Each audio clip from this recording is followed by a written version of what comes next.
This is MrsAgroSquerril standing in for Agro while he recovers from some vocal strain. He is on the mend, but it could be a while still. I hope you enjoy. The People Eaters by Coyote Havoc. Well, I saw the thing coming out of the sky. It had one long horn and one big eye. The song was the only thing Koi hated more than riding fence, and his grandpa took a perverse pleasure in playing the song while on his way to do the other. This was punishment for beating the crap out of Jeremiah at school. Jeremiah deserved it, but then Koi tried to lie his way out of it by saying it was an accident. And by the time the song ended, he would be at his grandpa's ranch. 80 acres of sagebush, grass, and goats straddling Monument Creek that didn't even have a television. "Want to talk about it?" his grandpa asked. Koi watched the sagebrush fly by as the old Ford pickup rocketed down the dirt road, while that stupid song continued in the background. He remembered Jeremiah teasing Mandy about her underwear until she was crying. He remembered the teacher demanding to know why she ran out of the classroom. He remembered hauling back and hitting Jeremiah until the teacher pulled him off. He wanted to tell the truth, and it felt like the right thing to do at the time. But it wouldn't fix anything but his grandpa's fence now. "You don't have to say anything right now, Koi, but before the end of the week, you better have a good explanation for hitting that kid."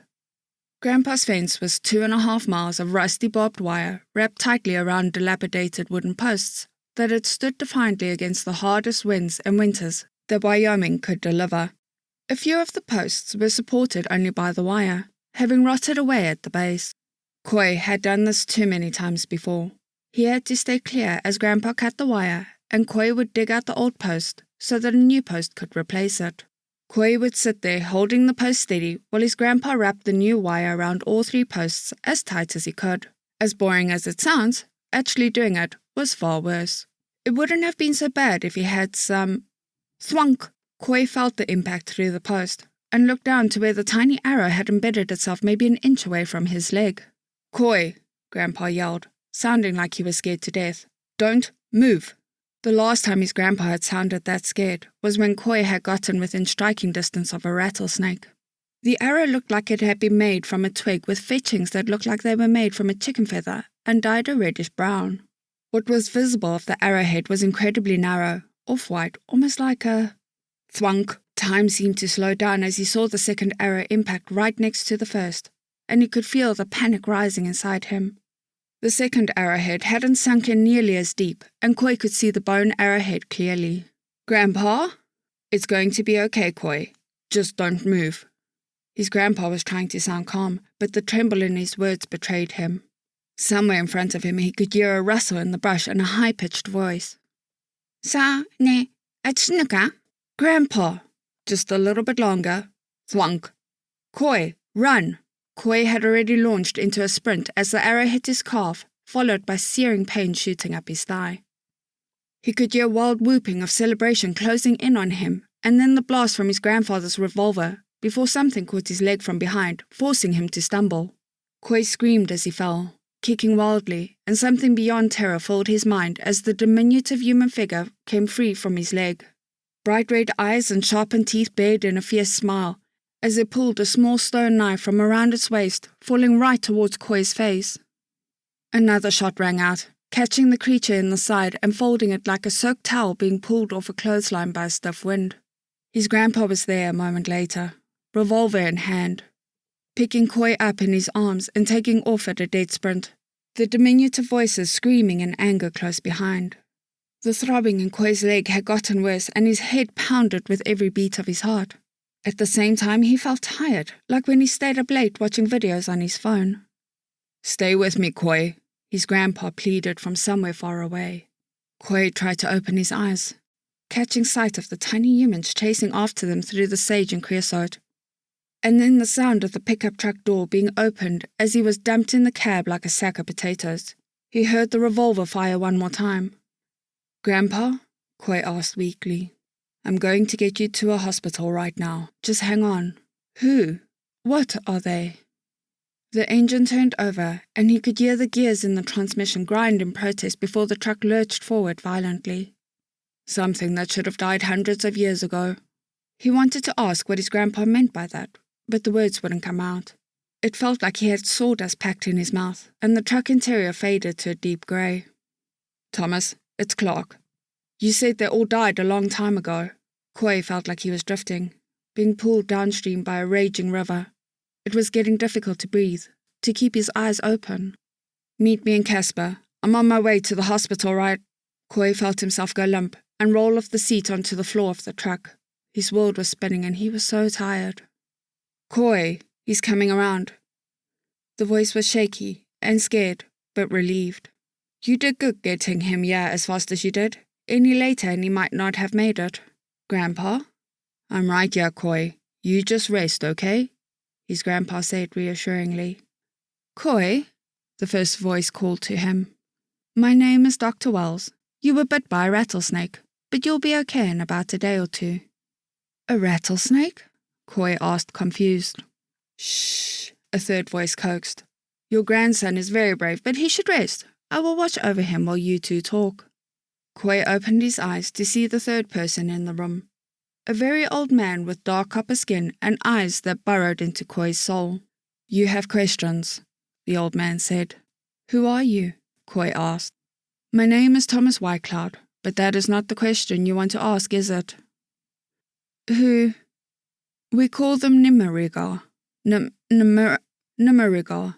It means people eaters." "Why did my grandpa tell the doctor it was a rattlesnake?" "The best lies often contain a kernel of truth," Thomas replied stoically. "The Nimerigar used to hunt Shoshone children until we drove them out of the Wind River and into the San Pedro Mountains. It was said that we wiped them out, but as you can see, they survived," Koi finished. Thomas nodded before reaching into his jacket and producing a tiny arrow just as Koi's grandpa walked back into the room. "Truly, I am sorry, Clark, but some secrets should be kept," Thomas said, handing the arrow to his grandpa before leaving. "Koi, I beat up Jeremiah because he was teasing Mandy," Koi confessed. "He picked up Mandy's skirt and he was telling everyone about her." "You don't need to say any more, Koi," his grandpa interrupted, placing the arrow carefully into his own jacket pocket. "As far as anyone needs to know, you were bit by a rattlesnake. I'm selling the ranch and moving to Casper to be closer to the family from now on." "But Grandpa—" "No buts," his grandpa interrupted, taking a seat beside him. "No buts," his grandpa interrupted, taking a seat beside him. "We don't talk about this to anyone else, not even your mom and dad, and don't worry about what happened at school. I'll take care of it." "Why?" Koi asked. "Because some secrets should be kept." End of story. Story number 2. Humans use M.A.D. It is super effective, by T.R. Merck. Humans used M.A.D. This is the log of... You know what? It doesn't really matter. By the time you're listening to this, I'll most likely be dead. To my knowledge, I'm the last surviving Xerlian of the Xerlian Empire. Our once mighty empire spanned all of known space.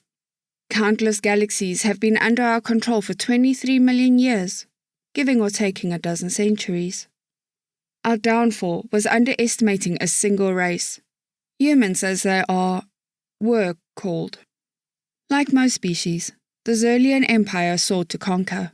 We sent a tiny vanguard fleet of 7 dreadnoughts, 12 carriers, 42 escort ships, and 127 support vessels, with 90 billion ground troops, 23 billion tanks, and 11 billion fighters. I'm leaving out the exact numbers, as I'm sure you can find those in other records. The humans, to their credit, did put up a fight. They launched every weapon they had that could leave their planet's gravity well, and impressively took out a single fighter. Most species don't even manage to get past our fighters' shields with nukes. The ground fight is where things really dragged on. Most of the major governments realized the futility of fighting a war and started trying diplomacy. But we needed bodies to work.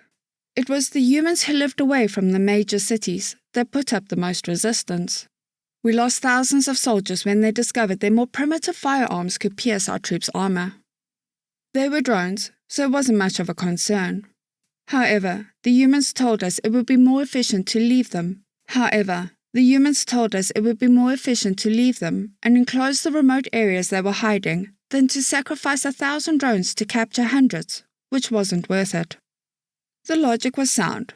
Plus, if they repopulated enough, we could always come back and capture more. We found the humans to be average. Average in strength, dexterity, and intelligence. However, they excelled at two things: survivability and creativity. They could survive and even thrive in some of the harshest environments in the Xerlian Empire. And their ability to come up with solutions quickly, while not being the most efficient, was good at stopping problems from escalating.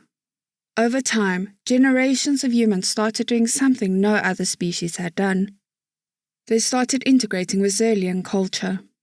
We can't even pinpoint when humans and Xerlians were first seen as equals in the Empire. Even a species-wide DNA modification was performed to allow for genetic compatibility, as humans reproduced faster than Xerlians. Humans had gone from the top of the drone workforce to being supervisors, factory managers, ship captains, and even politicians in a few rare cases. It was something that was alarming when we realized how close humans were to taking over. That was when the purge happened.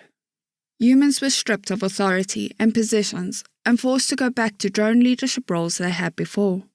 Of course, they did not like this, and it was the key to our downfall. For you see, the humans knew it was coming and did something we had not expected. They created parallel networks and systems to our own that were locked behind the unique DNA code that was left behind after the modifications. DNA that controlled physical primary characteristics that would allow for humans and half-humans to be quickly identified from pure Xerlians. They used these systems to plot and scheme behind our backs and in front of our faces. Drones. Humans we thought were loyal, gathering information to share with the others. They rerouted shipments every so often and built a hidden fleet in the void between galaxies where we wouldn't see. All were preparing for their uprising. Even with 1,000,000 years, they would never be able to create a fleet that would rival our own. So they made a plan and sent their message. Free the drones, or we will use M.A.D. We had thought the humans who sent the message were beyond primitive and had no idea what they were planning. Message after message, and we ignored it. Then the attack started. Hit and run, damaging critical infrastructure and killing those in leadership. In response, we began rounding humans up and executing them en masse. But it only made things worse. For every human we killed, 10 Xerlians were killed. They targeted those in positions of power, which I believe they thought was a mercy to those who had none. They also launched 2 attacks for each human killed. As a last attempt at subjugation, Earth was bombarded from space until it became a barren wasteland. Then, they used M.A.D. A lone human made his way through the Kirillak 7 station. He was coughing and bleeding on the floor everywhere he went until he got to the dock. He was stopped by station security, and that was when he revealed what he had done. Raising a hand, he dropped a glass vial that had been broken. He cut his hand open with it. He cried out justice for humanity before screaming in pain. A black fluid oozed from his eyes, ears, and nose as he fell to the floor. No one knew. It was too late for every Xerlian and human on that station. Well, maybe the humans knew. They stood there in solemn silence, as if they knew what was coming next. See, humanity wanted to create a virus that would kill off every Xerlian, but the genetic modifications done centuries ago were not easily undone, and human DNA was now too close to Xerlian. They couldn't create a virus to kill us without killing themselves. So that is what they choose. Death over servitude. That nameless human was the first to die on that station, but he wasn't the last. Soon, both humans and Xerlians were getting sick and dying in the same manner. The virus was airborne and the humans had disabled the air sanitation system, so it spread to every point. Drones of other species were informed of what was going on and given control of the station. In their final breath, the humans of Kirillak 7 freed their fellow drones. That wasn't the end of their attack, like we had hoped. We thought they made a mistake while engineering the virus, and were in fear of it killing themselves along with us. Though, even if it had been, I'm sure we would have exterminated the entire species for it. Spreading it through infected humans wasn't their only plan. They hid it in the programs of the food synthesizer. Other species could be hosts to the virus without even knowing it, though most knew, and had used their hidden fleet to go from system to system, planet to planet, spreading the virus on any planet capable of sustaining Xerlian's life without habitat or environmental suits. Before we knew it, 95% of the Xerlians in the Empire had been infected, and there was no time to research a cure. The only problem was even the ones who could survive the virus would be infectious, and their descendants would be as well. No, the remaining Xerlians are to spread out to repopulate. Even if we did, there are no safe planets to colonize. The drones started to rise up and hunt us down for what we did to them. From what I have gathered, a majority of humans died off as well, and they are also unable to make contact with other species without risk of dying. Maybe some pure humans survived the destruction of Earth. It had been quarantined since humanity was first integrated, until enough of a population had been found to justify a harvest. Maybe the modified humans figured out a way to get past the quarantine to save their genetic ancestors before the planet was made devoid of life. They deserve it if they did, after all. They brought down the mightiest empire the universe had seen and did it by using M.A.D. End of story.